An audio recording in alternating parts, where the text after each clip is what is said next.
අද අපි කතා කරමු ඩිජිටල් අධිකරණ වෛද්‍ය විද්‍යාව ගැන. ඒ කියන්නේ ඩිජිටල් ෆොරෙන්සික්ස්. ඔව්. අපිට මේ සම්බන්ධයෙන් දේශන සටහන් ටිකක් ලැබිලා තියෙනවා.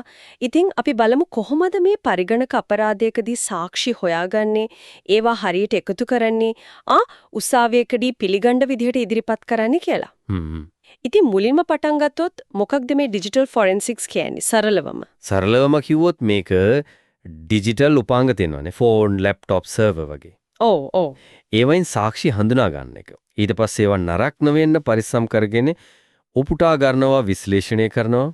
ඒ කියන්නේ ඇනලයිසිස් එකක් කරනවා. ඔය ඇනලයිසිස් කරලා ඒ ගැන රිපෝට් හදලා අන්තිමට නීතිය ඉස්සරහා කියන උසාවියකදී වගේ ඉදිරිපත් කරන සම්පූර්ණ ක්‍රියාවලිය. හරි. වැදගත්ම දේ තමයි මේ හැම දෙයක්ම කරන්න ඕන නීතියට අනුකූලව පිළිගන්න පුළුවන් විදියට. ඇයි මේක මෙච්චර වැදගත්? නිකල් අපරාධයක් වුණාම සාක්ෂි හොයන එක විතරද මේකෙන් වෙන්නේ? නෑ ඊට වඩා. ඒ කියන්නේ ගොඩක් දේවල් තියෙනවා, ප්‍රධාන අරමුණු කීපයක්ම තියෙනවා. එකක් තමයි ඔය කිව්වා වගේ සයිබර් අපරාධයකදී සාක්ෂි හරියට හොයාගෙන ඒවා විනාශ නොවෙන්න ආරක්ෂා කරන එක. ඒ වගේම මොකක්ද සිද්ධ වෙච්ච හානිය, කවුද මේක කළේ, මොකන්ද අරමුණ? ඒ වගේ දේවල් තක්සේරු කරන එක. ආයතනකට වෙන පාඩුවා වගේ දේවල්. පාඩුව තක්සේරු කරලා ඒක අඩු කරගන්න උදව් කරන එක. ආයෙත් මෙහෙම දේවල් නොවෙන්න ආයතනය ශක්තිමත් කරන එක. අනාගතය ගැනත් හිතනවා. අනිවාර්යයෙන්ම අනාගත ආරක්ෂාවටත් එක්ක ඊට පස්සේ එකකින් වැරදිකරුවන්ට නීතිමය පියවර ගන්න උදව් කරන එකක් තියෙනවා. ඩිලීට් කරපු ෆයිල්ස් උනත් හොයාගන්න පුරුවම් කියනවනේ. ඔව්. ඩිලීට් කරපුවා, හංගපුවා, ඒ වගේ දේවල් රිට්‍රීව් කරන එකත් මේකට අයිති. මේ ඔක්කොම එක තමයි IT සිස්ටම් එකක අඛණ්ඩතාවය, ඒ කියන්නේ ඉන්ටෙග්‍රිටි එක ආරක්ෂා වෙන්නේ. හරි. ඒ කියන්නේ මේක IT සිකියුරිටි වලටත් එහා ගිය දෙයක්. නිකන් ෆයර්වෝල් දාලා ඉන්නවා වගේ නෙමෙයි. ඔව්, ඊට වඩා ගැඹුරුයි. ඊටබා කොයි වගේ වෙලාවලදීද මේ ෆොරෙන්සික් ක්‍රමවේදය පාවිච්චි වෙන්නේ ප්‍රායෝගිකව? ගොඩක් වෙලාවට ආයතනික ආරක්ෂක විධිවිධාන තව ශක්තිමත් කරන්න මොකක් හරි සිද්ධියක් වුණොත් ඒකට කලින් ලෑස්ති වෙලා ඉන්න, ඒ කියන්නේ ඉන්සිඩන්ට් රිස්පොන්ස් ප්ලෑනින් වලට සූදානම. ඔව්. සිද්ධියක් වුණාම ඒකට ප්‍රතිචාර දක්වන්න ඕන පියවර මොනවද කියලා හඳුනාගන්න එක.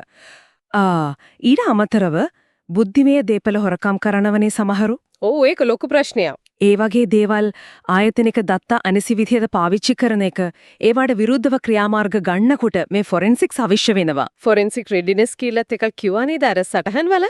ඔව්. ඒ කියන්නේ ආයතනයක් ඕනම වෙලාවක සිද්ධියක් වුණොත් ඊකට අදාළ ඩිජිටල් සාක්ෂි ඉක්මනට අඩු වියදමකින් උපරිම විදිහට එකතු කරගන්න සූදානම් වෙන්න එක. ඒකට ප්‍රතිපත්ති හදන එකත් වැදගත්. හයි. එතකොට අපි ටිකක් කතා කරමුද සයිබර් අපරාධ වර්ග ගැන? නිතරම ඇහෙනවනේ ෆිෂිං, DOS attacks වගේ නම්. සයිබර් අපරාධ කියන්නේ ඉතින් පරිගණකයක්, නෙට්වර්ක් එකක් සම්බන්ධ ඕනෑම නීති විරෝධී වැඩක් නේ. ඔව්. ප්‍රධාන වර්ග දෙකක් තියෙනවා. එකක් ඉන්ටර්නල්, ඒ කියන්නේ ආයතන ඇතුළේම ඉන්න කෙනෙක් කරන එක, සිස්ටම් වලට ඇක්සස් තියෙන. සේවකයෙක් වගේ. ඔව්. සේවකයෙක් සමහර විට හවුල්කාරයෙක් වෙන්නත් පුළුවන්. එයාලා දත්ත හොරකම් කරනවා, දත්ත වෙනස් කරනවා වගේ දේවල්. අනිත් වර්ගය? අනික එක්ස්ටර්නල් ඇටැක්. ඒ කියන්නේ පිටින් කෙනෙක් සිස්ටම් එකට අනවසරයෙන් ඇතුළු වෙන්න හදන එක. හැකර් කෙනෙක් වගේ. ඔව්.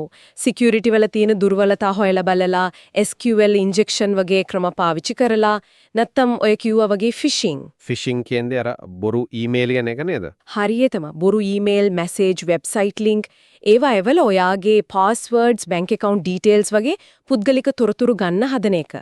හිතන්නකෝ ඔයාට ඊමේල් එකක් එනවා හරියට ඔයාගේ බැංක් එකෙන්ම ආවා වගේ. ඔව් එනවා.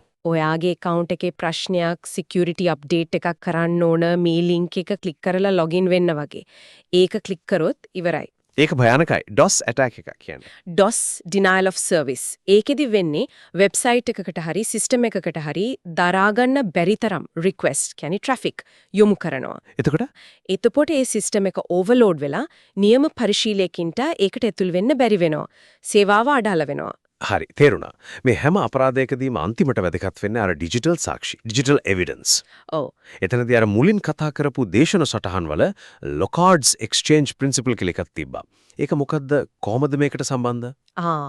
ලොකාඩ්ගේ හුවමාරු මූලධර්මය. ඒක අපරාධ විද්‍යාවේ මූලික සංකල්පයක්. ඒකින් කියන්නේ අපරාධ ස්ථානයකට කවුරු හරි එනකොට එයා එතනින් මොනවා හරි අරන් යනවා වගේම එයාගේ මොනවා හරි එතන දාලා යනවා කියන එක. හරි. හැම ස්පර්ශයක්ම සලකුණක් තියලා යනවා වගේ. හරියටම. පුදුම විදිහට මේක ඩිජිටල් ලෝකෙට අදාළයි. ඔයා ඔන්ලයින් මොන දෙයක් කළත් පොඩි හරි ඩිජිටල් පාරක් ඩිජිටල් ෆුට්ප්‍රින්ට් එකක් ඉතුරු වෙනවා. අන්න ඒව තමයි ඩිජිටල් සාක්ෂි වෙන්නේ. ඒ කියන්නේ අපි නොදෙනුවත්වම සාක්ෂි ඉතුරු කරනවා. ඔව්. මේ සාක්ෂිත් ප්‍රධාන වර්ග දෙකයි. volatile data ක්ෂණික දත්ත. ෂණික. ඒ කියන්නේ RAM එකේ තියෙන දේවල් then log වෙලා ඉන්න usersලා වගේ ඒවා device එක off කරපු ගමන් ඒ data නැති වෙලා යනවා. එතකොට ඒවා අල්ලගන්න අමාරුයිනේ. ඔව්. අනිත් වර්ගය non volatile data ස්ථිර දත්ත. hard disk එකේ තියෙන files, log files වගේ power off කළත් ඒවා තියෙනවා. අර volatile data නැති වෙන්න කලින් අල්ලගන්න එක තමයි ලොකුම අභියෝගය. හරි. එතකොට මේ සාක්ෂි උසාවියට ගෙනියද්දි මොනවද සලකන්න ඕනේ? ඒවා තේරුම් ගන්න පුරුවන් වෙන්න ඕන understandable, සිද්ධියට අදාළ වෙන්න ඕන admissible, සත්‍ය වෙන්න ඕන authentic, ඒ කියන්නේ වෙනස් කරලා නෑ කියලා ඔප්පු කරන්න පුළුවන් වෙන්න ඕන, විශ්වාසදායක reliable සහ සම්පූර්ණ වෙන්නත් ඕන. ගොඩක් දේවල් තියෙනවා නේද? ඔව්. ඒ වගේම best evidence rule කියලා එකක් තියෙනවා. ඒ කියන්නේ පුළුවන් හැම වෙලාවෙම ඔරිජිනල් සාක්ෂිය තමයි ඉදිරිපත් කරන්න ඕන. කොපි එකකට වඩා ඔරිජිනල් එකට වටිනාකමක් දෙනවා. ඒක නම් තේරෙනවා. ඒකෝඩ අර කලින් කතා කරපු forensic readiness ගැන තව ටිකක් විස්තර කළොත් ඒකේ වාසි මොනවද ආයතනයකට? forensic readiness ඒ කියන්නේ අධිකරණ වෛද්‍ය සූදානම. මං කලිනුත් කියවනේ. ඒ කියන්නේ සිද්ධියක් වුණොත් ඉක්මනට අඩු වියදමකින් හරියට ඩිජිටල් සාක්ෂි එකතු කරලා පාවිච්චි කරන්න ආයතනයේ සූදානම් වෙන්න එක. වාසි ගොඩයි. පරීක්ෂණ ඉක්මනට කරන්න පුළුවන්. ඒ වගේම ව්‍යාපාරයට වෙන බාධාව අඩුයි.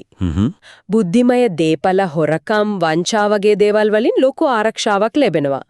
සාක්ෂි ක්‍රමවත්ව තියාගන්න නිසා පරීක්ෂණවල වියදමයි කාලයයි දෙකම ඉතුරුයි. නීතිය ක්‍රියාත්මක කරන අයත් එක්ක වැඩ කරන්නත් ලේසි ඇති නේද? අනිවාර්යෙන්ම. එයාලත් එක්ක සම්බන්ධීකරණය හරිම පහසුයි. මොකද අවශ්‍ය දේවල් ලෑස්ති කරලා තියෙන්නේ. අන්තිමට බිස්නස් කන්ටිනියුටි එකටත් මේක උදව්වක්. ඒ කොහොමද?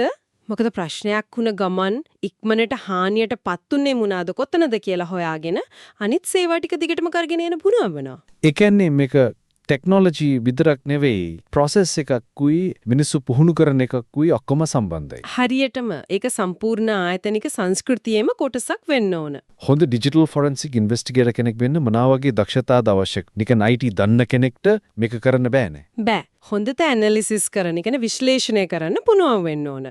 ප්‍රශ්න විසඳන්න හැකියාවක් තියෙන්න ඕන. technical skills. අනිවාර්යයි. විවිධ operating systems, hardware, software, network protocols ගැන ගැඹුරු දැනුමක් ඕන. හැමදාම අලුත් දේවල් ඉගෙන ගන්නත් ඕන.